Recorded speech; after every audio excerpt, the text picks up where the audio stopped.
Pessoal, tudo bem? Hoje o tema do vídeo vai falar sobre os 15 maiores das 4 modalidades as quais eu abordo com mais frequência no canal, as quais eu tenho, como já falei, alguma propriedade para poder falar, né? Eu gosto de várias modalidades, admiro outras tantas, mas essas são aquelas nas quais eu acho que posso fazer uma análise mais criteriosa de toda a história e colocando aí então os 15 grandes nomes de cada uma delas: futebol, Fórmula 1, basquete e tênis.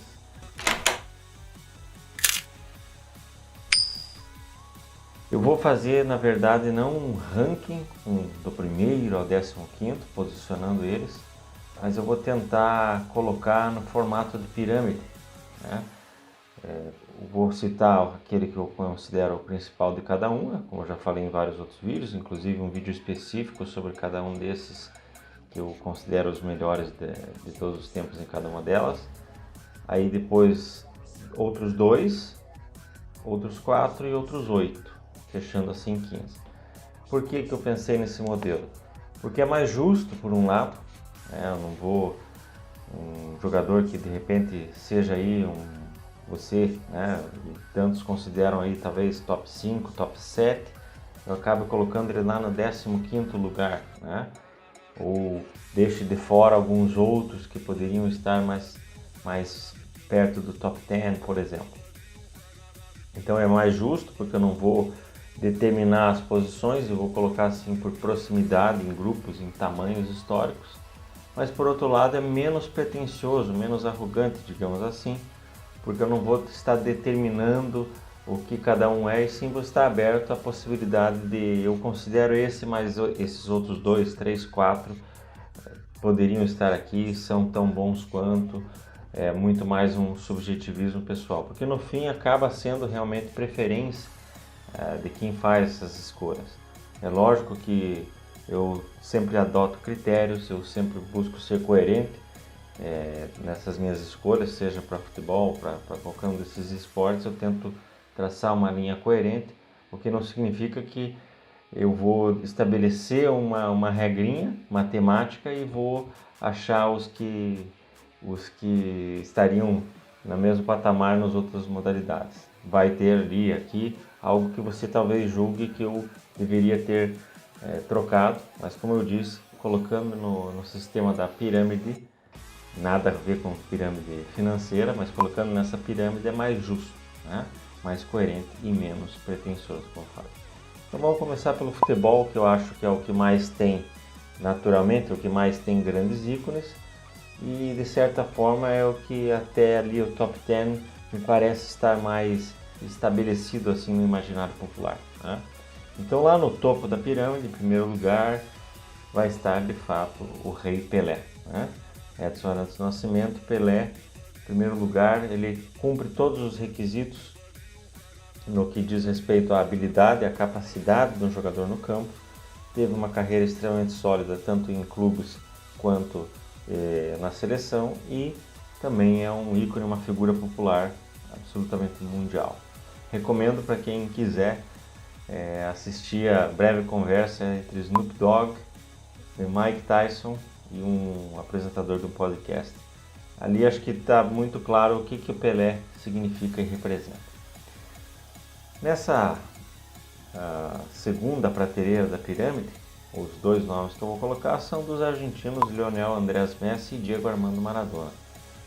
Há muita discussão entre os dois, são os ícones que mais se aproximaram do Pelé, o Maradona pela seleção, pelo que ele fez na Copa, inclusive na mesmo palco principal, né, no estádio Azteca do México, e o Messi pelos clubes, por tudo que ele conquistou pelo Barcelona, o tamanho que ele representa no Barcelona, a sua carreira longeva, consistente, goleadora, e não apenas isso, também dominando outras ações no campo, como somente o Pelé executou melhor do que ele. Então fica ali nessa segunda prateleira Messi e Maradona. Na terceira prateleira, com 4 na sequência, eu vou colocar os nomes de Alfredo Di Stéfano, Johan Cruyff, Franz Beckenbauer e Cristiano Ronaldo. Todos esses 4 representam coisas que eu mencionei desses 3 primeiros colocados, mas digamos vão ficar um pouco abaixo de todos os 3 nos principais critérios. Então, de repente, o Cristiano e o Cruyff possam estar acima de Messi e Maradona em alguns aspectos, mas no geral estariam abaixo. De Stefano, o tempo atrás nos prejudica bastante, embora ele seja extremamente revolucionário e dominasse as ações no campo como talvez só o Pelé fez. E o Franz Beckenbauer, o maior problema, o principal problema vai ser que ele era um jogador de defesa, né? Então, naturalmente, ele vai ser menos chamativo do que esses outros, mas foi, por excelência, o capitão, o jogador elegante, o jogador dominador e que também podia contribuir lá na frente. Não à toa fez, acho que, 8 gols em Copa do Mundo e tem uma carreira também como técnico maravilhosa. Na outra prateleira, com 8 nomes, e esses principais fatores para eu deixar eles nesses 8 é que você vai ter ali muita discussão pontual entre um e outro. Obviamente que se fosse para fazer um top 10 para dar aquela espremida, eu colocaria 3 desses 8 que eu vou mencionar. Tenho a minha preferência, mas eu acho que todos eles também estão num pacotão. Então vamos lá: Mané, Garrincha, Ferenc Puskás, Zidane e Ronaldo, Eusébio, Romário, Michel Platini e Marco Van Basten. Foram 8? Foram. Então esses são o que seriam os 8, estão abaixo daqueles primeiros 7, de uma forma geral. Também em alguns aspectos eles poderiam estar na terceira prateleira ali, né? Mas de uma forma geral, seja por ter tido menos consistência, ter sido menos goleador, ou foi goleador, mas no caso do Romário, voltou muito cedo da Europa, então até para a gente poder mensurar o tamanho desses gols dele fica mais complicado, sendo que a partir dos seus 28 para 29 anos ele regressa ao Brasil e tem toda a sua sequência artilheira aqui. No caso do Garrincha, também um auge muito específico, as lesões prejudicaram uma avaliação maior. Ele brilhou muito nas 2 Copas, 58 e 62, mas a gente não tem, até mesmo em clubes, como já mencionei, o Botafogo, ele foi extremamente importante, mas no comparativo com o Santos e o Palmeiras ele fica abaixo, então foi complicado para você dizer que o que o Garrincha fez pelo Botafogo ali, né? Zidane também, ele é um cara que brilhou muito mais na seleção e em momentos cruciais da seleção do que na sua carreira em clubes. Ronaldo, também já mencionei, a questão das lesões prejudicou muito, embora ele tenha se adaptado e tenha sido eficiente nelas, mas há uma série de outros fatores pontuais que na carreira dele ele não conseguiu desenvolver. Enfim, e esses outros caras, Eusébio, Van Basten, Platini, são fenomenais, tinham dotados de habilidades muito especiais, mas também acaba aí no comparativo com esses primeiros 7, ficam um pouquinho abaixo. Então esses são os 15 do futebol: Pelé, Messi, Maradona, Cruyff, Di Stefano, Cristiano Ronaldo e Beckenbauer, Ronaldo, Zidane, Garrincha, Puskás, Eusébio, Platini, Romário e Van Basten. Agora vamos para a Fórmula 1. Lá no topo, somando todas as situações, mesmo com toda essa distância de tempo, acredito que Romano Fangio seja de fato a escolha mais sensata a ser colocada em primeiro lugar.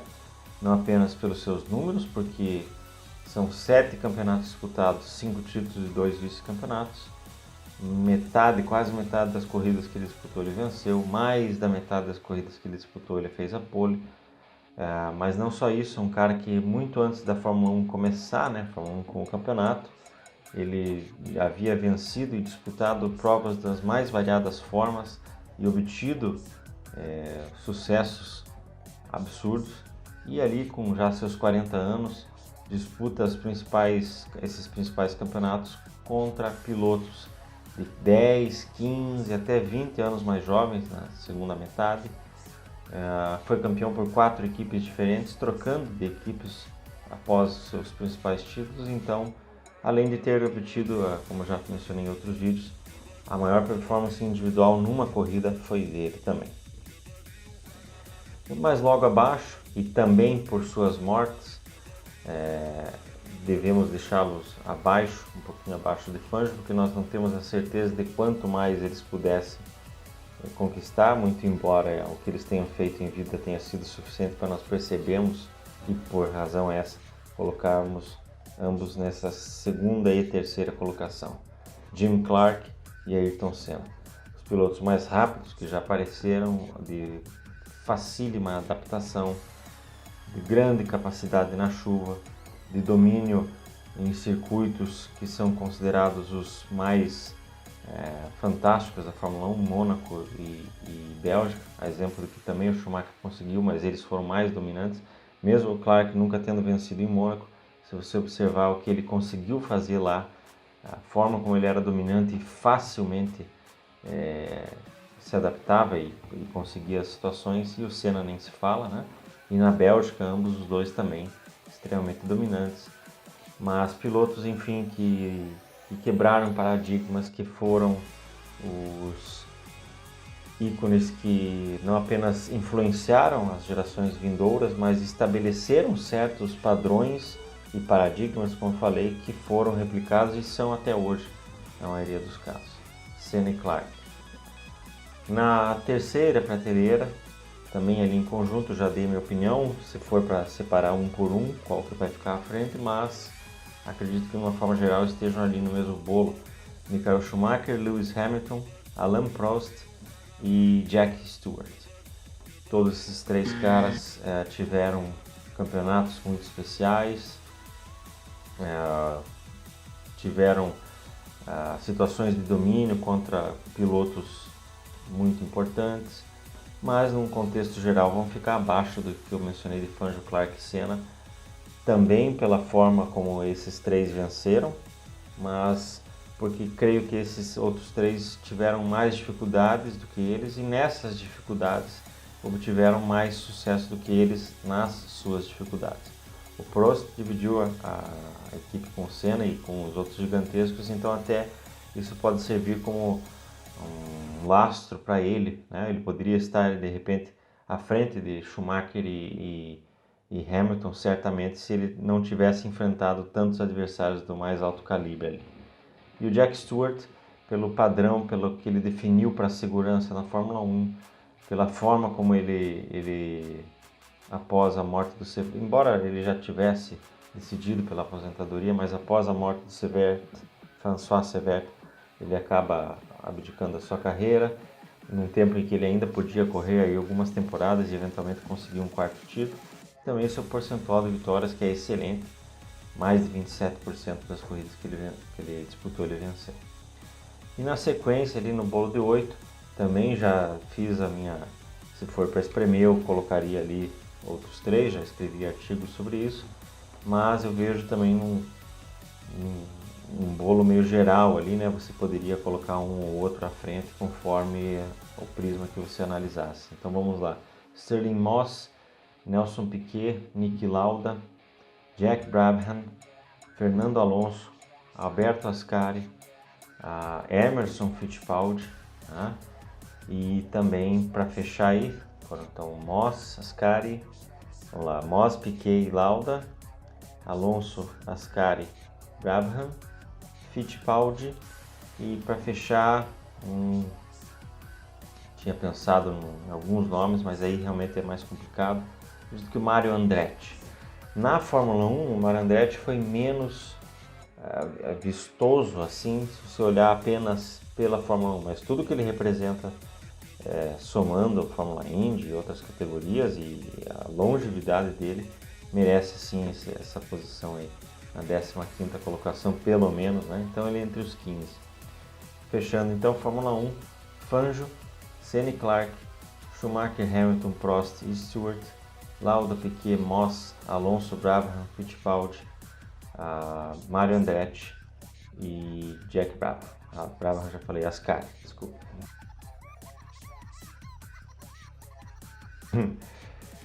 Tênis. Tênis também, a exemplo da Fórmula 1, comparando com o futebol, você vai ter muitos mais nomes, né? Então até diria assim que um top 10 da Fórmula 1 ou do tênis equivaleria aí a um top 25, um top 30 do futebol.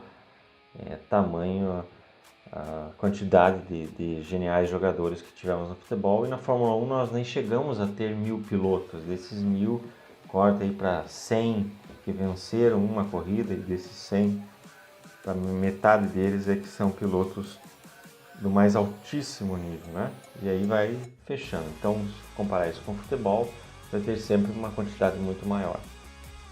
Mas no tênis, de toda forma, dá pra gente chegar nesse top 15. O Guga não vai entrar e eu peço que você assista o vídeo no qual eu falo sobre ele. Então lá no topo, Roger Federer, soma de habilidades, uma coisa impressionante. Os números, a longevidade, enfrentar dois caras como o Nadal e Djokovic, que são mais novos do que ele, né? 5, 6 anos mais novos, que chegaram em auges progressivamente. O Nadal até mais precocemente, mas o Djokovic um pouco mais tarde chegou. E o Federer foi se reinventando e já mais velho continuou sendo páreo duro para ambos, a ponto de no ano 2017 vencer todos os jogos contra o Nadal, a ponto de o Djokovic os 2 anos mais dominantes, o Federer ter sido o único que venceu de forma consistente contra ele e estava sempre nas finais mesmo assim. Então a sua figura como ícone, né? E aí você pode comparar com o Pelé, de certa forma, o que o Federer representa para o tênis é mais ou menos o que o Pelé representa para o futebol. Na sequência, Rafael Nadal e Rod Laver. Rafael Nadal pelos seus números e por ter sido esse cara que fez o Federer puxar o tênis dele lá para cima. E Rod Laver porque antes da era aberta ou antes daquele momento em que se aproxima mais do que nós temos hoje, ele era extremamente dominante. Quando houve a mudança de chave, ele voltou e continuou a ser extremamente dominante. Então você tem um gap de 5 anos, o que representaria 20 Grand Slams, nos quais ele não participa. E ao todo ele tem 11 Grand Slams, sendo que em 2 anos, 62 e 69, ele ganhou todos os 4 no mesmo ano. Portanto, de 63 a 67, certamente ele teria vencido alguns Grand Slams. Poderíamos até pensar se ele não teria vencido mais do que Federer e Nadal com seus 20. Mas o Nadal também, um cara com uma capacidade de se reinventar, um cara que nasceu numa limitação, muito próximo ao Cristiano Ronaldo no que eu vou falar, com uma especificidade, uma capacidade muito específica, né? Como eu disse, para o saibro. Ele foi se reinventando, se adaptando, aprimorando, aprendendo e lutando para chegar a ser um tenista completo e desafiar e vencer muitas vezes o Federer e o Djokovic. Na terceira prateleira, ali juntos, Bjorn Borg, Novak Djokovic, Pete Sampras e Jimmy Connors. Jimmy Connors, o maior número de títulos, né? Uma das carreiras mais longevas, títulos totais é o que mais tem. Djokovic, pelo que nós estamos vendo, a era na qual ele está jogando e contra quem ele está jogando, mesmo que ele tenha tido uma mudança de chave muito grande, né, um salto de qualidade muito grande, mas entra um pouco no que eu falei do Nadal, no aprimoramento, na busca da perfeição. Né? Bjorn Borg, um cara que, com seus 26 anos, com 11 Grand Slams na bagagem, 6 Roland Garros, 5 Wimbledon, consecutivamente todos os 5 Wimbledons e 4 seguidos de Roland Garros, decide parar, né? E vai fazer outras coisas, nada a ver, tem até uns retornozinhos pro tênis, mas deixa de mão, né? Larga a mão disso aí. Então um cara que também a gente pode imaginar quanto mais ele poderia ter conquistado se ele tivesse continuado naquele momento com foco. Recomendo muito o filme Borg vs McEnroe para quem quiser entender um pouco mais sobre ele. E o Pete Sampras, que até a chegada de Federer, Novak Djokovic e Rafael Nadal era o paradigma, era para muitos apontado como o maior de todos os tempos. Eu não diria que ele fosse o maior de todos os tempos nem naquela época por conta de Laver e Borg, mas depois de Djokovic, Rafael Nadal e Federer ficou mais difícil ainda. No entanto, um cara com muitos méritos, 7 títulos de Wimbledon, só o Federer conquistou mais, né? E na sequência colocaríamos aí Ivan Lendl, John McEnroe, André Agassi, Guillermo Vilas, argentino, Mats Wilander, Boris Becker, Ken Rosewall, o australiano, e também Stefan Edberg. O Guga estaria ali brigando para fazer o top 20, como eu já falei. Outros grandes nomes também ficaram de fora, mas esses seriam os 15 para mim. Federer, Nadal e Laver, Borg, Djokovic, Sampras e Connors. E aí na sequência, Lendl, McEnroe, Agassi, Vilas, Wilander, Rosewall, Edberg e Becker. Okay? E aí para o basquete. Lá no topo, Wilt Chamberlain. De novo, assim como Pelé, assim como Federer, assim como Fangio, dominou todas as ações, foi o mais capaz de todos os jogadores na parte defensiva, na parte da armação e de ataque somados. Ele foi um dos 2 melhores ofensivamente falando. Para um pivô, foi um dos 2 melhores na armação, no playmaking do inglês, né, de criar as jogadas, e foi um dos top 2, top 3 da defesa. Portanto, um cara que tenha sido, na pior das hipóteses, o terceiro melhor em todos esses aspectos, só pode ser o melhor de todos, né? E fora isso, os recordes, o fato dele ter trocado de equipes e em cada equipe ele ter desenvolvido uma função, ora por necessidade do time, um time mais limitado ele teve que atuar de certa forma, um time um pouco mais consistente ele pôde atuar de outro jeito, e um time já com 2 caras muito bons ofensivamente e já tendo passado por uma lesão, ele pôde se adaptar e virar um defensor. Então, essa própria lesão dele, a forma como ele se adapta e continua também atuando em altíssimo nível, embora num estilo totalmente diferente. Mas, enfim, um cara que criou padrões, quebrou regras, fez inclusive o basquete mudar várias regras. Então, o basquete ali, 63 para 64, tem mudanças drásticas e permanecem até hoje, causadas pelo Chamberlain, e depois dessas mudanças ele continuou dominante, né? Então, um cara que mudou para a defesa e começaram a dizer que na verdade ele não tinha mais capacidade de pontuar. E aí na sequência ele faz em 2 semanas 2 jogos com mais de 60 pontos. Enfim, num mesmo jogo todos os recordes são dele, numa mesma temporada a maioria dos recordes são dele, na carreira também. Portanto, não se trata apenas daquele recorde máximo, né? Quem mais foi campeão, quem mais foi isso, quem mais foi aquilo, mas o cara conseguiu fazer tudo ao longo da carreira, quando ele quis e se ele queria.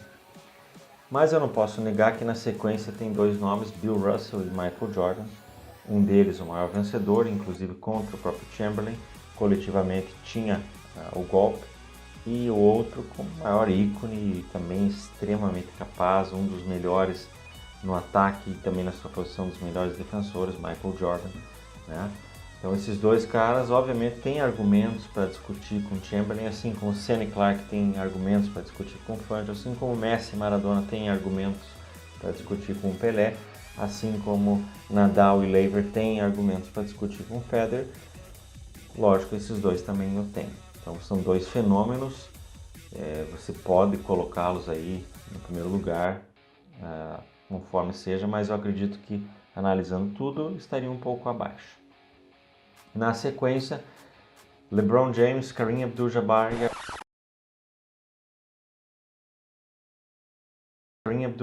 e a grande dupla, né?